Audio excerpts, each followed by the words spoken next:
Assalamualaikum warahmatullahi wabarakatuh. Sebelumnya yang saya hormati Bapak Ahmad Fauzan MSI selaku dosen pengampu mata kuliah Metodologi Studi Islam. Sebelumnya perkenalkan saya Deva Rezalianti dengan NIM 1022354 dari kelas HESB. Tujuan dibuatnya video ini adalah guna memenuhi tugas ujian akhir semester, yang dimana di dalam video ini saya akan menyampaikan 3 materi, yaitu yang pertama prinsip dasar epistemologi Islam, yang kedua Islam sebagai pengetahuan ilmiah dan produk budaya, serta yang terakhir adalah model penelitian hukum Islam. Selanjutnya saya akan memaparkan satu persatu materi dari 3 judul tersebut. Yang pertama, prinsip dasar epistemologi Islam. Secara etimologi, kata epistemologi berasal dari bahasa Yunani episteme dan logos. Episteme sendiri mempunyai arti pengetahuan, sedangkan logos berarti teori, uraian, atau alasan. Jadi, epistemologi berarti sebuah teori tentang pengetahuan. Terdapat berbagai pendapat dari berbagai tokoh. Ada yang mengatakan bahwa yang dimaksud dengan epistemologi adalah ilmu yang membahas apa pengetahuan itu dan bagaimana memperoleh pengetahuan itu. Ada juga yang mengatakan bahwa epistemologi berarti ilmu filsafat tentang pengetahuan, atau dengan kata lain filsafat pengetahuan. Dan pendapat tokoh terakhir mengatakan bahwa epistemologi adalah teori mengenai refleksi manusia atas kenyataan. Epistemologi juga bersangkutan dengan masalah-masalah yang meliputi satu filsafat yang mempunyai pengertian, yaitu sebagai cabang ilmu dalam mencari hakikat dan kebenaran pengetahuan. Yang kedua adalah metode yang memiliki tujuan untuk mengantarkan manusia mencapai pengetahuan. Dan yang ketiga, sistem bertujuan memperoleh realitas kebenaran pengetahuan. Masyarakat muslim mampu menyusun dan menawarkan 3 metodologi. Ketiga metodologi tersebut adalah Bayani, Burhani, dan Irfani. Yang pertama adalah Bayani. Pengertian dari Bayani adalah sebuah metode berpikir yang berdasarkan pada teks kitab suci, contohnya Al-Quran. Pendekatan Bayani melahirkan sejumlah produk hukum Islam atau fikih Islam, dan bagaimana cara menghasilkan hukum dimaksud, atau usul fikih dengan berbagai variasinya. Selain itu juga melahirkan sejumlah karya tafsir Al-Quran. Yang kedua ada Burhani. Burhani adalah kerangka berpikir yang tidak didasarkan atas teks suci maupun pengalaman spiritual, melainkan berdasarkan keruntutan logika. Kebenaran dalam spekulatif metodologi ini persis seperti yang diperagakan oleh metode keilmuan Yunani yang landasannya murni pada cara kerja empirik. Kebenaran harus dibuktikan secara empirik dan diakui menurut penalaran logis. Pendekatan Burhani mampu menyusun cara kerja keilmuan dan mampu melahirkan sejumlah teori dan praktis ilmu seperti ilmu-ilmu biologi, fisika, astronomi, geologi, dan bahkan ilmu ekonomi pertanian dan pertambangan. Dan yang tiga adalah Irfani. Irfani sendiri adalah model penalaran yang berdasarkan atas pendekatan dan pengalaman spiritual langsung atas realitas yang tampak. Irfani adalah esoterik atau bagian batin. Oleh karena itu, rasio yang digunakan hanya untuk menjelaskan pengalaman spiritual. Metodologi dan pendekatan Irfani mampu menyusun dan mengembangkan ilmu kesufian. Sumber pengetahuan Islam ada 3. 1. Pengetahuan melalui wahyu. 2. Pengetahuan melalui akal. Dan yang ketiga, pengetahuan melalui indera atau rasa. Yang pertama yaitu wahyu. Ilmu pengetahuan Islam menempatkan wahyu Tuhan di tempat tertinggi. Bahkan rasio berada di bawahnya wahyu, merupakan sumber dari segala sumber sehingga ia ditempatkan pada posisi tertinggi. Kebenaran mutlak wahyu Tuhan merupakan status abadi dalam upaya mengembangkan ilmu pengetahuan. Hal ini memberikan konsekuensi bahwa menurut pandangan Islam, indera dan akal harus tunduk kepada petunjuk atau wahyu. Dan yang kedua adalah akal. Akal diketahui bahwa akal sebagai sumber dan dasar filsafat Islam dapat diarahkan dan digunakan untuk berpikir secara jernih menuju kebenaran yang sebelumnya telah ditetapkan oleh wahyu. Meskipun posisinya berada di bawah wahyu, namun manusia dengan karakternya yang tidak dapat selalu untuk benar-benar tunduk dan patuh terhadap wahyu tanpa memikirkan dan melogikakan sesuatu yang abstrak. Rasa ingin tahu tersebut membuat manusia berpikir dan kemudian dilanjutkan dengan penemuan-penemuan sehingga dia dengan sendirinya akan sampai pada Tuhan atau kebenaran yang hakiki. Dan yang ketiga adalah indera. Indera adalah segala pengertian yang dapat dihasilkan manusia lewat inderanya alam panca indera dan biasa disebut pengetahuan empiris. Pengetahuan indera terwujud dari sentuhan manusia dengan dunia luar. Dari sentuhan manusia itu, manusia memperoleh pengetahuan. Proses penginderaan tersebut dimulai dari menerima atau input, kemudian proses dikeluarkan atau out, sehingga menghasilkan pengetahuan penginderaan manusia. Dengan adanya indera manusia bisa menangkap hal-hal baru, keberadaan, sifat, dan karakteristik benda-benda di dunia. Dalam kajian epistemologi Islam dijumpai beberapa teori tentang kebenaran. 1. Teori korespondensi. Menurut teori ini, suatu posisi atau pengertian itu benar adalah apabila terdapat suatu fakta bersesuaian yang beralasan dengan realistis, yang serasi dengan situasi aktual, maka kebenaran adalah sesuai dengan fakta dan yang selaras dengan situasi akal. Yang kedua adalah teori konsistensi. Menurut teori ini, kebenaran tidak dibentuk atas hubungan antara putusan atau judgment dengan suatu yang lain yaitu fakta atau realistis, tetapi atas hubungan antara putusan-putusan itu sendiri. Dengan kata lain, kebenaran ditegakkan atas hubungan antara putusan-putusan yang baik dengan putusan-putusan lainnya yang telah kita ketahui dan diakui benar terlebih dahulu. Jadi sesuatu itu benar jika hubungan itu saling berkaitan dengan kebenaran sebelumnya. Dan yang ketiga adalah teori pragmatis. Teori ini adalah mengemukakan benar tidaknya suatu ucapan, dalil, atau semata-mata tergantung kepada berfaedah tidaknya ucapan, dalil, atau teori tersebut bagi manusia untuk berfaedah dalam kehidupannya. Yang kedua adalah Islam sebagai ilmu pengetahuan ilmiah dan produk budaya. 1. Pengertian pengetahuan muncul ketika seseorang menggunakan akal budinya untuk mengenali benda atau kejadian tertentu yang belum pernah dilihat atau dirasakan sebelumnya.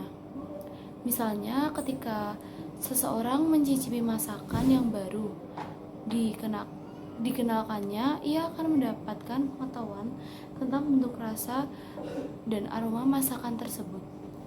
2. Pengertian ilmu. Ilmu berasal dari bahasa Arab, yaitu ilmun yang berarti tahu atau mengetahui. Ilmu pengetahuan adalah kumpulan mengenai suatu hal tertentu atau objek yang memberikan kesatuan yang sistematis dan dapat dipertanggungjawabkan dengan menunjukkan sebab-sebab dari hal atau kejadian itu. Yang ketiga adalah pengertian filsafat. Filsafat adalah ilmu yang menerangkan dan menggunakan metode serta sistem untuk mendapatkan yang ingin diketahui secara mendalam dan mengakar, melebihi yang didapatkan oleh ilmu pengetahuan. Perbedaan pengetahuan, ilmu, dan filsafat. 1. Ilmu adalah kumpulan pengetahuan yang telah teruji kebenarannya dan disusun secara sistematis berdasarkan dengan metode ilmiah. Yang kedua, sedangkan pengetahuan adalah informasi akan suatu kejadian yang belum teruji kebenarannya. Dan yang terakhir atau yang ketiga adalah filsafat, itu menciptakan atau menjadikan manusia berilmu yang selalu giat mencari kenyataan kebenaran dari semua masalah pokok keilmuan. Metode ilmiah dan struktur pengetahuan ilmiah. 1. Hakikat metode ilmiah. Metode ilmiah adalah cara menerapkan prinsip logis terhadap penemuan, pengesahan, dan menjelaskan kebenaran. Yang kedua adalah kriteria metode ilmiah berdasarkan fakta, bebas dari prasangka, menggunakan prinsip analisis, menggunakan hipotesis, menggunakan ukuran objektif, dan menggunakan kuantifikasi. Pendekatan pokok studi ilmiah. 1. Pendekatan interdisiplin. Pendekatan interdisiplin ialah pendekatan dalam pemecahan suatu masalah dengan menggunakan tinjauan berbagai sudut pandang ilmu serumpun yang relevan secara terpadu. Yang kedua adalah pendekatan multidisiplin. Pendekatan multidisiplin ialah pendekatan dalam pemecahan suatu masalah dengan menggunakan tinjauan berbagai sudut pandang banyak sekali ilmu yang relevan.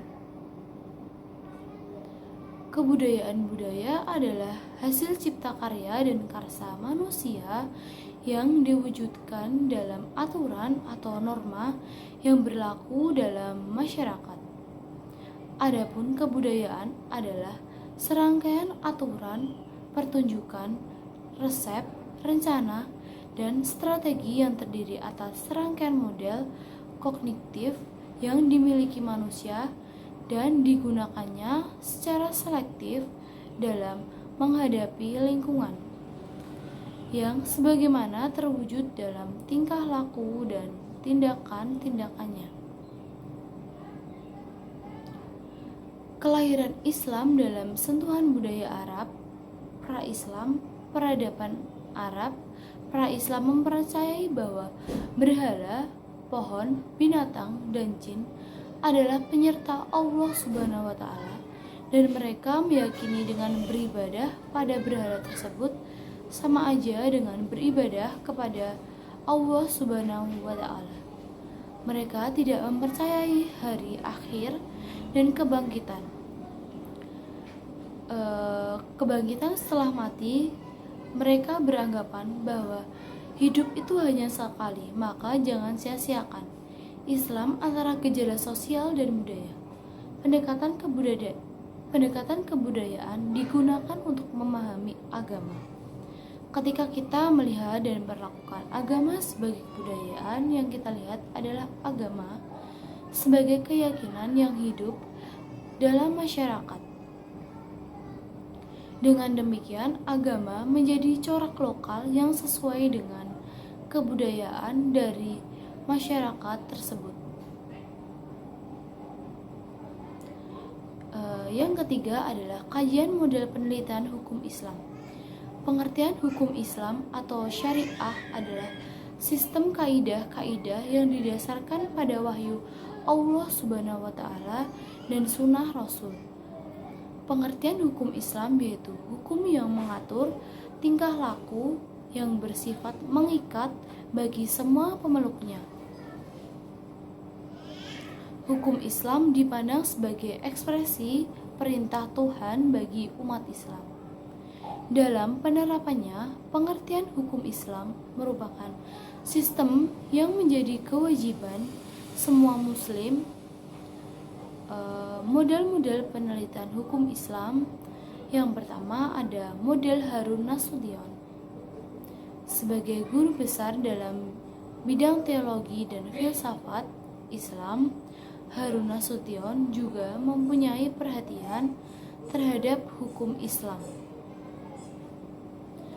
Penelitiannya dalam bidang hukum Islam ini ia tuangkan secara ringkas dalam bukunya, dan Islam ditinjau dari berbagai aspeknya.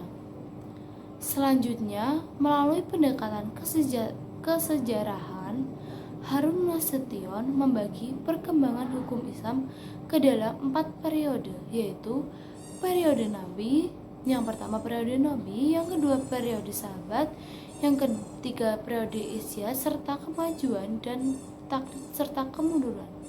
Selanjutnya pada periode sahabat, karena daerah yang dikuasai Islam bertambah luas hingga daerah di luar semenanjung Arab yang telah mempunyai kebudayaan tinggi dan susunan masyarakat yang bukan sederhana dibandingkan dengan masyarakat Arab ketika itu. Sering dijumpai berbagai persoalan hukum. Untuk ini, para sahabat di samping berpegang kepada Al-Quran dan Al-Sunnah, juga kepada sunnah para sahabat. Ada juga periode ijtihad, yaitu sebagai periode kemajuan Islam. Problema hukum yang dihadapi semakin beragam dan bertambahnya daerah Islam dengan berbagai macam bangsa masuk Islam dengan membawa berbagai macam adat istiadat, tradisi, dan sistem kemasyarakatan. 2. Model Noel J. Coulson atau Noel J. Coulson menyajikan hasil penelitiannya di bidang hukum Islam dalam masyarakat atau karyanya berjudul Hukum Islam dalam Perspektif Sejarah dengan penelitian yang bersifat deskriptif atau menggunakan pendekatan sejarah. Seluruh informasi tentang perkembangan hukum pada setiap periode selalu dilihat dari faktor-faktor sosio-kultural yang mempengaruhinya, sehingga tidak ada satupun produk hukum yang dibuat dari ruangan yang hampa sejarah. Hasil penelitiannya itu dituangkan dalam 3 bagian. Bagian pertama menjelaskan tentang terbentuknya hukum syariat yang di dalamnya dibahas tentang legalisasi Al-Quran, praktek hukum di abad pertama Islam, akar jurisprudensi sebagai mazhab pertama Islam, Al-Syafi'i, bapak jurisprudensi, dan menjelang kemandekan. Bagian kedua berbicara tentang pemikiran dan praktek hukum Islam di abad pertengahan. Di dalamnya dibahas tentang teori hukum klasik antara kesatuan dan keragaman dampak aliran dalam sistem hukum.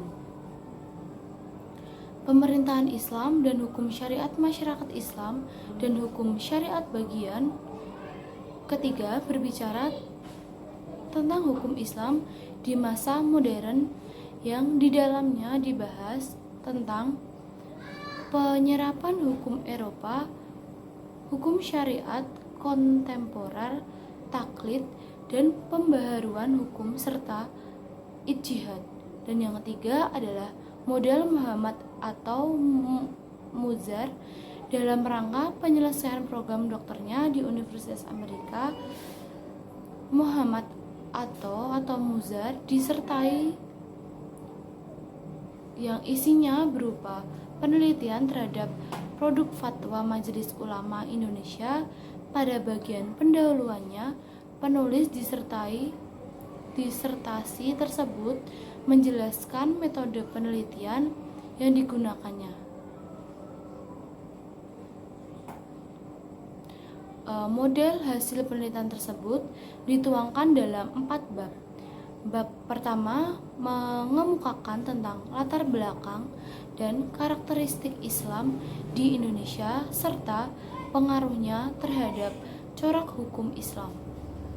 Pada bab kedua, disertasi tersebut mengemukakan tentang Majelis Ulama Indonesia dari segi latar belakang didirikannya, sosiopolitik yang mengitarinya, hubungan Majelis Ulama dengan pemerintah dan organisasi Islam serta organisasi non-Islam lainnya, dan berbagai fatwa yang dikeluarkannya.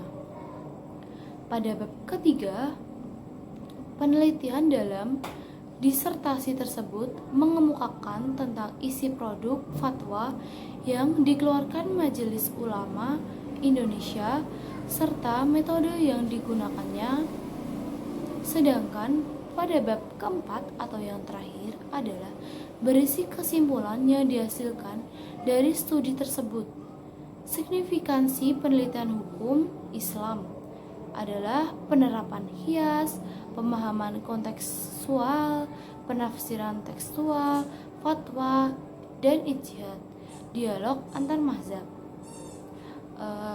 Sekian pemaparan materi dari saya. Bila ada salah kata dalam penyampaiannya, mohon dimaafkan. Wassalamualaikum warahmatullahi wabarakatuh.